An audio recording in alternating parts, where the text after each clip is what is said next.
कौन सा बयान है जिससे एआईएमआईएम को मिर्ची लग गई है? क्यों शौकत अली के बयान से सुभाषपा और एआईएमआईएम के बीच तलवारें खिंच गई हैं? क्यों यूपी की राजनीति के केंद्र में अचानक से महाराजा सुहेलदेव आ गए हैं? यूपी में अब नौबत तो माफिया और प्रदर्शन पर आ गई है। आखिर ऐसा क्या बोल दिया एआईएमआईएम ने जिससे सुभाषपा प्रमुख ओम प्रकाश राजभर आग बबूला हो गए और क्या चेतावनी दी है? चलिए आपको बताते हैं। नमस्कार, टीवी 24 नेटवर्क देख रहे हैं आप। मैं हूं आपके साथ शिखा मेहरोत्रा।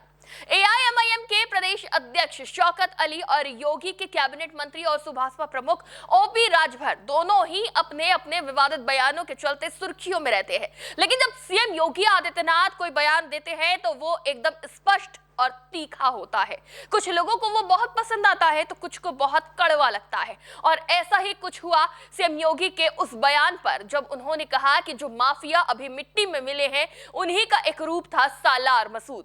सीएम योगी ने कहा उसे जहन्नुम में भेजने की गारंटी महाराजा सुहेलदेव ने दी थी और यही बयान एआईएमआईएम को रास नहीं आया, जिस पर शौकत अली ने पोस्ट कर लिखा कि राजा सुहेलदेव का भारत के निर्माण या आजादी की लड़ाई में कोई योगदान नहीं था।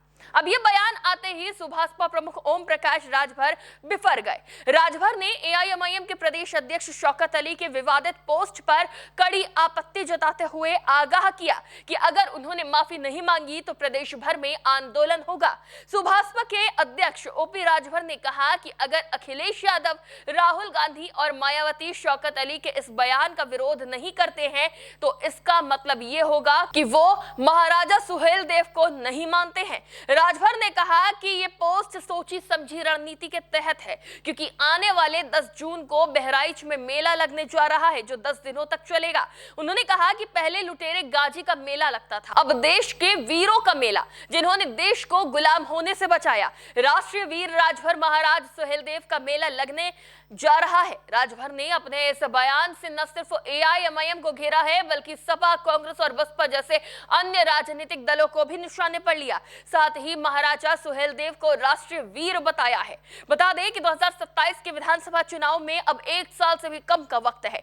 ऐसे में तमाम राजनीतिक दल सभी जाति वर्ग को साधने की पूरी कोशिश कर रहे हैं और मौजूदा वक्त में सभी का फोकस दलित और पिछड़ों पर है। सभी महापुरुषों की चौखट पर जाने से भी गुरेज नहीं कर रहे। ऐसे में राजभर समाज के नायक महाराजा सुहेलदेव राजभर के लिए ऐसी टिप्पणी करना राजभर समाज को एआईएमआईएम से दूर कर देगा। इतना ही नहीं, इस बयान का खंडन ना करना एआईएमआईएम के साथ साथ सपा, बसपा, कांग्रेस को भी नुकसान पहुंचाएगा जो मौजूदा वक्त में पिछड़ों की राजनीति पर उतारू हैं।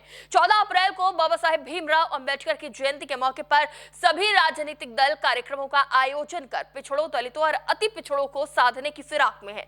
अगर बात करें इनके प्रभाव की तो उत्तर प्रदेश में राजभर समाज की आबादी लगभग 3 से 4% है। ये समुदाय मुख्य रूप से पूर्वांचल के जिलों वाराणसी, गाजीपुर, जौनपुर, मऊ, बलिया, आजमगढ़, देवरिया, गोरखपुर में केंद्रित है, जहां कुछ सीटों पर इनकी संख्या 20% तक है और अन्य जगह 10% के आसपास है।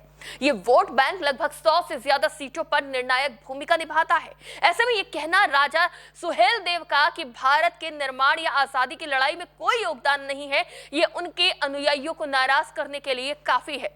दरअसल इस विवाद की शुरुआत उस जगह से हुई जहां प्रधानमंत्री नरेंद्र मोदी ने महाराज सुहेलदेव की मूर्ति का शिलान्यास किया था और सीएम योगी ने उद्घाटन किया। उनकी 56 फीट ऊंची मूर्ति और 5 एकड़ में पार्क बनाकर भाजपा ने यह साबित कर दिया कि ये वीरों की धरती है, यहाँ वीरों की पूजा होगी, यहाँ लुटेरों की पूजा नहीं होगी। और सीएम योगी ने सालार मसूद की तुलना उन माफिया से कर दी जिन्हें मौजूदा योगी सरकार में मिट्टी में मिलाया गया है।